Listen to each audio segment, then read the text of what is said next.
Bismillahirrahmanirrahim. Assalamualaikum warahmatullahi wabarakatuh. Alhamdulillah al-aliyyil kabiril alimil khabir jalla 'anil syabihi wal kufi wal mathili wan niddi wan nadhir. Asyhadu an la ilaha illallah wahdahu la syarika lah wa asyhadu anna Muhammadan 'abduhu wa rasuluhu al-basyirun nadhirul hasyir ba'athahu Allah bil haqqi rahmatan lil alamin qabla qiyami yawma tublas sarair. Wa laqad qala 'azza min qa'il fi muhkamit tanzil a'udzu billahi as-sami'il 'alim minasy syaithanir rajim. Ya ayyuhalladzina amanu taqullaha haqqa tuqatih wa la tamutunna illa wa antum muslimun. وقال أيضا إنا نخاف من ربنا يوما عبوسا قمطريرا فوقاهم الله شر ذلك اليوم ولقاهم نضرة وسرورا وقال رسول الله صلى الله عليه وسلم إن الله كتب الإحسان على كل شيء فإذا قتلتم فأحسنوا القتلة وإذا ذبحتم فأحسنوا الذبح wal yuhidda ahadukum syafratahu wal yurih dzabihatahu. Amma ba'du, saudaraku seiman yang dimuliakan oleh Allah, kembali kita dipertemukan dan diberikan kesempatan pada pagi hari ini pada tempat dan waktu yang telah Ia berkahi dan Ia muliakan, tidak lain dalam rangka memperbaiki dan meningkatkan kualitas keimanan dan amalan. Oleh sebab itu, segala puja dan puji serta rasa syukurlah yang harusnya kita persembahkan, sebagaimana Ia juga yang telah menghadirkan di akhir zaman seorang manusia mulia untuk menutup risalah dan kenabian yang tugas utamanya adalah menyampaikan sekaligus mencontohkan. Sudah sepatutnya juga kita salawat dan salam yang kita haturkan. Baik bapak-bapak sekalian dan ummahat yang dimuliakan oleh Allah, kita hari ini sampai di halaman 267. Di sana ada bab ma yunji min ahwali yaumil qiyamah wa min kurabiha. Yang kalau diterjemahkan secara letterlek adalah hal-hal yang dapat menyelamatkan dari kengerian, keguncangan hari kiamat dan juga dari kesulitan-kesulitannya. Atau kalau kita terjemahkan bebas, agar urusan lancar di padang mahsyar. Bab ini diawali dengan sebuah hadis yang bersumber dari sahabat yang mulia Abu Hurairah radhiyallahu taala anhu, di mana ia berkata bahwa Rasulullah sallallahu alaihi wasallam pernah bersabda, man naffasa an muslimin kurbatan min kurabid dunya naffasallahu anhu kurbatan min kurabi yaumil qiyamah wa dzakarul hadits. Hadis ini diriwayatkan oleh Al-Imam Muslim dengan nomor 2699 dengan lafaz awal man naffasa an muslimin. Dalam versi redaksi Bukhari, man naffasa an mu'minin. Barang siapa yang melepaskan, meringankan beban atau kesulitan seorang yang beriman. Jadi kalau kita membantu orang yang beriman, maka Allah akan meringankan beban, memudahkan kesulitan kita di padang mahsyar. Memangnya apa bentuk kesulitan di padang mahsyar? Banyak. Mulai dari kepanasan, karena matahari didekatkan, neraka jahanam dihadirkan, sehingga kemudian kata Rasulullah keringat ada yang sampai ka'baihi, mata kaki, ada yang sampai rukbataihi, sampai lutut, sampai ada hiqwaihi, pinggangnya, ada yang sampai menutup hidung dan mulutnya. Nah, kalau kita membantu orang yang beriman, orang yang berserah diri pada hukum-hukum Allah, yaitu orang muslim, maka itu semua kemungkinan besar akan kurangi atau bahkan dihilangkan. Tadinya seharusnya keringat kita sampai pinggang, dikurangi jadi semata kaki. Atau yang tadinya semata kaki mungkin dihilangkan. Lalu muncul pertanyaan, di sini kenapa lafadznya man naffasa an muslimin? Nafasa, kalau kita mau telaah, satu akar kata dengan nafasun yang artinya nafas. Kalau kita terjemahkan bebas, barang siapa yang melonggarkan, melegakan nafas orang yang beriman. Kita tahu orang kalau lagi ada beban, kalau lagi ada masalah, berat nafas. Maksudnya siapa yang meringankan orang yang beriman? Lalu bagaimana kalau kita atau objek yang kita tolong itu adalah orang kafir, orang yang tidak beriman? Apakah kategori bantuan dari Allah untuk mendapatkan keringanan di padang mahsyar juga akan terrealisasi kalau ya objek yang kita tolong adalah orang kafir? Nah, ala kulli hal, berbuat baik kepada siapapun, kepada manusia secara umum yang beriman maupun tidak, itu sudah diperintahkan oleh Allah. Misalnya di dalam ayat Al-Quran yang menyatakan wa qulu linnasi husna, dan ucapkanlah kepada manusia-manusia perkataan yang baik, baik menurut syariat Islam, yaitu tidak mengandung unsur kesyirikan, tidak mengandung unsur kotor dan keburukan. Dan ini diperintahkan untuk seluruh manusia yang kita ajak bicara, baik mukmin maupun kafir. Artinya berbuat baik itu tidak dibatasi objeknya, hanya orang beriman saja. Kemudian misalnya dalam surat Ali Imran ayat 134, wal 'afina 'anil nas, dan memaafkan manusia, bukan orang beriman saja. Umum yang kafir kalau punya salah kepada kita ya kita maafkan. Ini kan berbuat baik. Artinya kalau kita berbuat baik kepada mereka, maka insya Allah juga kita akan dimaafkan oleh Allah. Kemudian juga dalam hadis yang sudah sangat sering kita dengar tentang seorang laki-laki yang menolong, maaf, anjing yang kehausan, ya, diambil dengan khufnya, dengan kaos kakinya yang terbuat dari kulit, air, lalu dia minumkan itu anjing tersebut. Nah, kemudian Allah ampuni orang tersebut, dan kemudian para sahabat bertanya, apakah kalau kita menolong hewan akan mendapat pahala dan imbalan? Kata Rasulullah, fi kulli dzati kabidin rabbatin ajrun. Bagi setiap makhluk yang bernyawa yang Anda tolong itu ada pahalanya. Nah, kemudian juga yang tadi kita bacakan di muqaddimah, sesungguhnya Allah katabal ihsana ala kulli syai'. Allah mewajibkan untuk kita berbuat baik dalam segala hal, termasuk dalam membunuh. Jadi kalau membunuh itu hendaknya sebelum berperang itu pedangnya diasah agar sekali tebas meninggal, enggak pakai tersiksa karena pedangnya tumpul dulu, gitu ya. Termasuk juga dalam hal menyembelih kurban.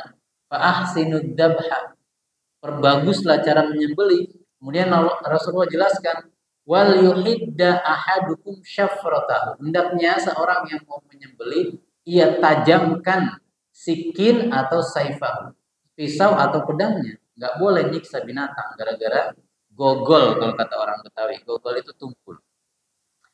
Nah, di antara bukti lain bahwa Islam itu juga mengajarkan kebaikan bahkan kepada orang kafir adalah kisah yang mungkin juga sering antum dengar, kisah Sumamah ibnu siapa? Berarti belum pernah dengar atau lupa binnya. Sumamah ibnu Usalah. Kalau dalam tulisan-tulisan terjemahan biasanya asalah atau asal. Maaf. Yang benar adalah Sumamah ibnu Usal. Siapa dia? Seorang pembesar, pemimpin dari Bani Hanifah. Bani Hanifah itu masuk dalam naungan Bani Bakr yang tinggal di wilayah Nahiyatun Najd, ya, pelosok Najd, yang dari minat Tihama ilal Iraq, dari arah Tihama menuju Irak. Itu lokasi tempat Banu Hanifah tinggal. Nah, Sumamah ibnu Usal ini adalah orang yang sangat-sangat benci kepada Rasulullah. Bahkan beberapa kali berupaya membunuh Rasulullah, namun digagalkan oleh Allah tentunya melalui pamannya sendiri. Nah, di tahun ke-6 Hijriyah, tahun 6 Hijriyah, tepatnya di bulan Muharram tanggal 10, ini orang hendak melaksanakan umroh versi jahiliyah, yang di situ di dalamnya ada banyak berhala pada versi dia. Kemudian juga banyak orang telanjang saat tawaf. Nah, di tahun itu juga Rasulullah, ya, 6 Hijriah dan 10 Muharram itu Rasulullah mengutus fursanan, atau dalam riwayat lain khailan. Jadi Rasulullah mengutus pasukannya yang disebut dengan sariyah, pasukan perang, untuk menundukkan Banu Hanifah tadi dan Ahya al-Aajim, kabilah-kabilah selain Arab dan juga Aajim, orang di luar Arab, dan juga Bani Bakar tadi. Karena setelah didakwahi mereka malah menantang perang, bahkan ada utusan dakwah yang dibunuh, termasuk oleh Sumamah tadi. Nah, saat pasukan datang, Sumamah itu baru hendak berangkat umroh. Semuanya dikalahkan, pasukan Banu Bakar dan juga Bani Hanifah. Ditawanlah Sumamah ibnu Asalin atau ibnu Usal. Lalu saat ditahan, karena dia seorang pemimpin, ditempatkanlah dia di Masjid Nabawi, diikat di salah satu tiang Masjid Nabawi. Nah, lihat, orang kafir masuk Masjid Nabawi itu bagaimana hukum? Nanti kita bahas. Setelah kita bahas bagaimana Rasulullah berbuat baik terhadap bahkan musuhnya. Terjadilah dialog antara Rasulullah dengan Sumamah ini. Apa kata Rasulullah? Ma indaka ya Sumamah. Kemudian Sumamah menjawab, Indi khairun ya Muhammad. Apa maksud pertanyaan Nabi dan apa maksud jawaban Sumamah? Menurut para ulama, ma indaka ya Sumamah maknanya malladzi tadunnuhu anni fa'ilun bika ya Sumamah. Wahai Sumamah, kira-kira apa yang ada di benak Anda yang akan aku lakukan terhadapmu? Karena pada umumnya tawanan itu biasanya disiksa, kalau enggak bahkan dibunuh. Nah, apa yang Anda pikirkan terhadap saya? Apa yang akan saya perbuat terhadap Anda? Sumamah menjawab, Indi khairun ya Muhammad. Yang saya pikirkan itu cuma hal positif. Coba bayangkan, Sumamah, musuh yang paling benci Rasulullah, ternyata sudah mendengar kebaikan Rasulullah. Jadi yang ada di pikiran dia ya positif. Saya emang gak bakalan disiksa, apalagi di Lasta anta mimman yadlimunan nas bal anta mimman ya'fu wa yuhsin. Ini tafsiran para ulama, tidak ada di redaksi hadis. Engkau itu yang ada di pikiran saya bukan termasuk orang yang suka mendolimi orang lain. Bahkan Anda termasuk orang yang suka memaafkan dan berbuat baik. Tetapi kemudian Sumamah melanjutkan dalam redaksi hadisnya. Wa in taqtuluni atau wa in taqtulni taqtul dzadamin. Apa maksudnya? Ai sahibu damin ai in qataltani fa ana matlubun bidamin astahiqu alaihi al-qatla fala aiba alaika fi qatli. Jika engkau hendak membunuhku pun wahai Muhammad, maka memang saya berhak untuk dibunuh karena tadi utusan dakwah atas perintah dia atau mungkin bahkan dia sendiri yang membunuh utusan dakwah Nabi Muhammad. Maka saya punya hutang darah. Kalau dalam Islam ada kisos. Maka saya berhak dibunuh dan jika Anda membunuh saya, tidak ada aib bagi Anda wahai Muhammad. Nah, Sumamah sendiri sudah mengakui. Atau annahu sahibu damin ghalin wa syarifin liriyasatihi wa fadlihi wa fi qatlihi bulughu litha'ri wa shifaa'un lil qalb. Atau maknanya kalau kau bunuh saya ini darah ningrat, orang terhormat, terpandang, punya keutamaan di kaum saya. Maka kalau engkau membunuh saya sudah cukup mewakili kaum saya. Kira-kira begitu maknanya. Lalu kemudian ia melanjutkan, wa in tun'im tuhsinu bil manni bila fida tun'im ala syakir.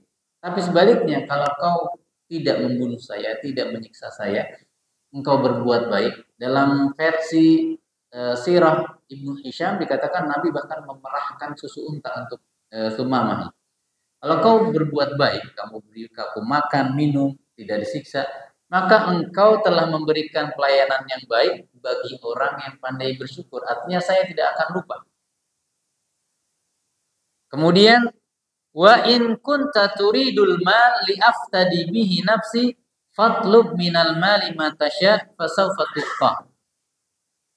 Kalau kau pengen harta wahai Muhammad, maka aku akan minta tebusan kepada keluarga dan kaumku agar diberikan kepadamu.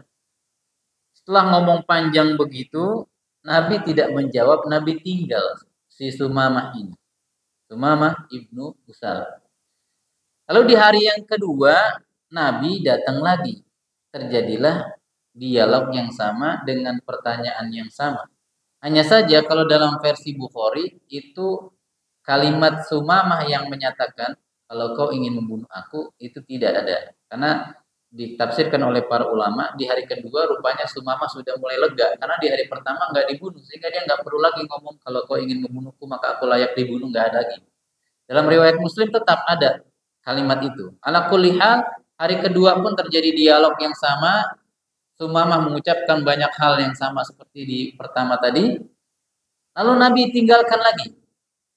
Sampai hari ketiga Nabi datang lagi terjadi dialog yang sama dan permintaan yang sama dari Sumamah. Namun Nabi mendiamkan lalu mengatakan kepada para sahabat, atliquhu. Ma makna atliqu? Artinya kufuhu watruku. Udah bebasin dia, tinggalkan dia. Ini orang harusnya layaknya dibunuh. Karena ada kisos balas, hukum balas. Bunuh balas bunuh. Dia sudah membunuh utusan dakwah. Nabi bilang lepaskan, sahabat nggak berani nolak dong, nggak berani protes, dilepaslah dia. Rupanya setelah dilepas dia bukan pulang ke kaumnya, ke kampungnya, tapi dia pergi ila Najlin atau dalam versi redaksi lain ila Nakhlin. Beda titik atas bawah doang nih. Najlin pakai jim, Nakhlin pakai kha. Kalau Najlin maknanya manba'ul ma, sumber mata air. Kalau Nakhlin pohon kurma. Ala kulli hal, pokoknya dia pergi keluar dari masjid untuk mandi ternyata. Ngapain nih orang mandi? Rupanya dia tahu bahwasannya kalau ada orang mau masuk Islam wudu atau sunnahnya mandi. Lalu dia balik lagi ke masjid, tiba-tiba asyhadu an la ilaha illallah. Mengucapkan syahadat Allah Akbar. Efek dari apa? Dari berbuat baiknya Rasulullah kepada orang kafir. Jadi berbuat baik berlaku juga untuk orang kafir, maka berlaku juga balasan untuk kita atas perbuatan baik dibebaskan dari kesulitan di padang mahsyar. Setelah itu dia mengucapkan syahadat, lalu terdengarlah oleh kita semua dalam buku-buku sejarah kalimat beliau yaitu Sumamah yang fenomenal. Dia katakan apa? Tidak ada wajah yang paling aku benci di atas muka bumi selain wajahmu wahai Muhammad. Namun kini hari ini wajahmu adalah wajah yang paling aku cintai. Allahu Akbar. Kemudian tidak ada agama, ajaran yang paling aku benci selain Islam. Tapi kini Islam yang paling aku cintai. Karena aku sudah lihat kebaikan Islam bahkan terhadap tawanan. Dan tidak ada bahkan kampung halaman, kota tempat manusia tinggal selain Mekah yang paling aku benci. Tapi kini Mekah paling aku cintai. Tidak sampai di situ saja. Kemudian Nabi kan memberikan kabar gembira bahwa orang yang masuk Islam dosa-dosanya semua terhapus. Bahkan dosa membunuh utusan dakwah tadi. Semuanya ya dimulai dari nol kayak SPBU. Dimulai dari nol kayak bayi baru lahir dia. Tidak hanya itu, kemudian beliau katakan kamu kan waktu ditangkap mau umroh, sekarang berumrohlah dengan cara Islam. Allah, jadi dua berita gembira, digugurkan dosa, sekarang silakan umroh, pahalanya besar. Saat dia mau umroh, dia ketemu orang kafir Quraisy yang masih ada di Mekah. Ini kan baru tahun 6 Hijriah kan. Nah, disitulah orang kafir Quraisy bertanya, Sobauta, Anda murtad? Jadi istilah murtad dalam bahasa orang kafir itu as-soba. Soba'a yasba'u. Artinya keluar dari agama nenek moyang. Lalu apa kata Sumamah? La walakin aslamtu ma'a Muhammadin Rasulullah sallallahu alaihi wasallam fawafaqtuhu wattaba'tuhu ala dinil haqq fasirna mutasahibaini fil Islam. Tidak, aku bukan murtad, tapi aku berserah diri bersama Muhammad kepada Tuhan yang sebenarnya. Kemudian aku ikuti dia dan aku menjadi sahabatnya dalam Islam. Lalu setelah itu yang paling keren lagi nih, Sumamah mengatakan kepada kufar Quraisy, orang-orang kafir Quraisy, dia bersumpah, in annahu lan ta'tiyahum habbatu qamhin hatta ya'dana wa ya'mura fiha nabi. Selama ini kan dari tempat kami itulah istilahnya kalian impor gandum. Nah, sekarang kalian tidak akan dapat gandum kecuali setelah Nabi Muhammad mengizinkan aku untuk mengekspornya. Masya Allah. Ini contoh kebaikan orang Islam kepada orang kafir yang tidak beriman menjadi atau berbuah kebaikan. Itu di dunia apalagi di akhirat. Nah, tadi kan sempat kita katakan bahwa Sumamah ini dimasukkan ke dalam masjid padahal dalam kondisi kafir. Bagaimana hukum orang kafir masuk masjid? Khususnya kalau kita bahas dan kita arahkan topik ini kepada masjid-masjid kita. Sering kan kita lihat pada mu'allaf masukin masjid untuk syahadat. Mengenai masuknya masjid, masuk masjidnya orang kafir selain Masjidil Haram, ingat ya, selain Masjidil Haram itu ada 4 pendapat di kalangan ulama. Pertama, annahum yumna'una min dzalika mutlaqan. Tidak boleh sama sekali. Menurut siapa ini? Di antaranya Al-Imam Al-Qurtubi, kitabnya yang sedang kita bahas ini. Beliau mengatakan karena Umar ibnu Abdul Aziz pernah menulis kepada bawahan-bawahannya agar tidak boleh ada orang kafir yang masuk masjid. Yang kedua, ini adalah salah satu pendapat yang didengar dari Imam Ahmad. Berarti ada pendapat lain dari Imam Ahmad yang didengar dari murid-muridnya.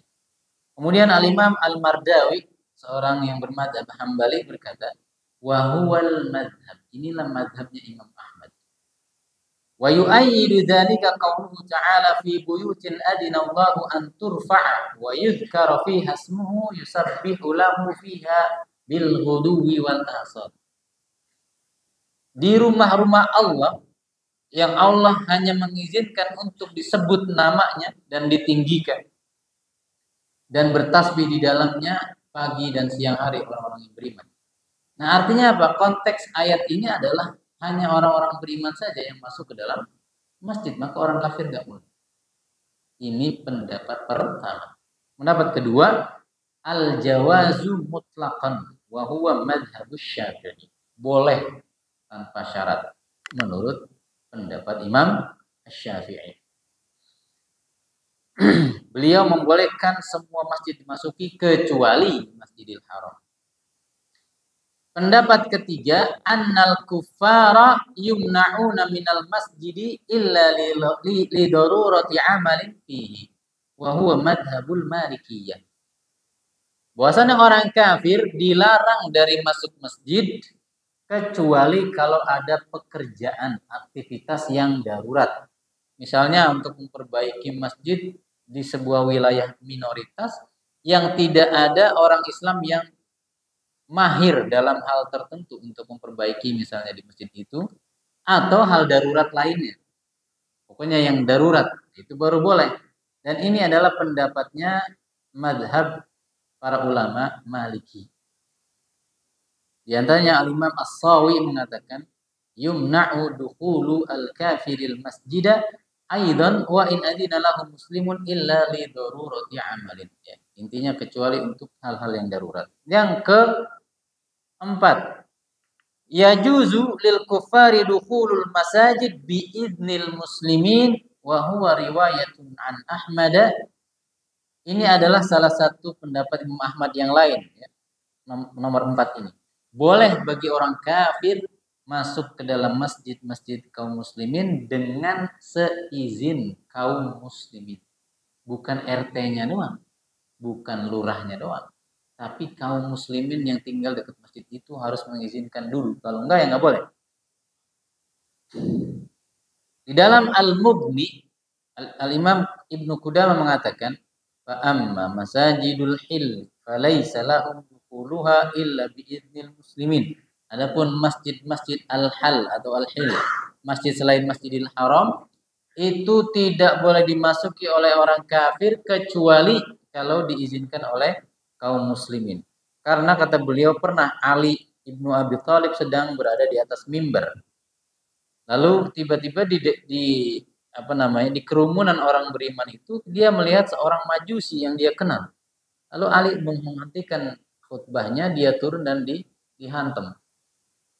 Sama Ali dihantam. Nazala wa darabahu. Lalu dia keluarkan tuh orang dari abwab kindah, pintu-pintu kindah. Lalu setelah orang-orang beriman mengizinkan, membiarkan, baru dibiarkan si majusi itu masuk. Kemudian juga ada riwayat yang mengatakan bahwasannya li'anna an-nabiyya sallallahu alaihi wasallam qadima alaihi wafdu ahli Taif fa anzalahumul masjida qabla islamihim. Nabi itu biasa didatangi oleh utusan-utusan kabilah-kabilah yang hendak masuk Islam, lalu kabilah-kabilah tersebut dijamu atau diajak diskusi di Masjid Nabawi. Belum masuk Islam, artinya pernah terjadi dan ini sahih. Lalu mana pendapat yang paling kuat? Yang paling kuat ya tadi yang membolehkan dengan syarat ada maslahat, ada keperluan dan kemaslahatan. Ya, dan juga harus dijaga an yakuna dukhuluhum li maslahatin syar'iyyah aw li haja, untuk maslahat dan kebutuhan.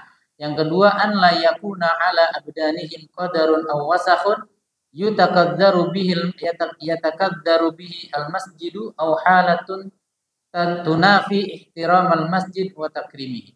Pokoknya harus dijaga, mereka itu harus bersih.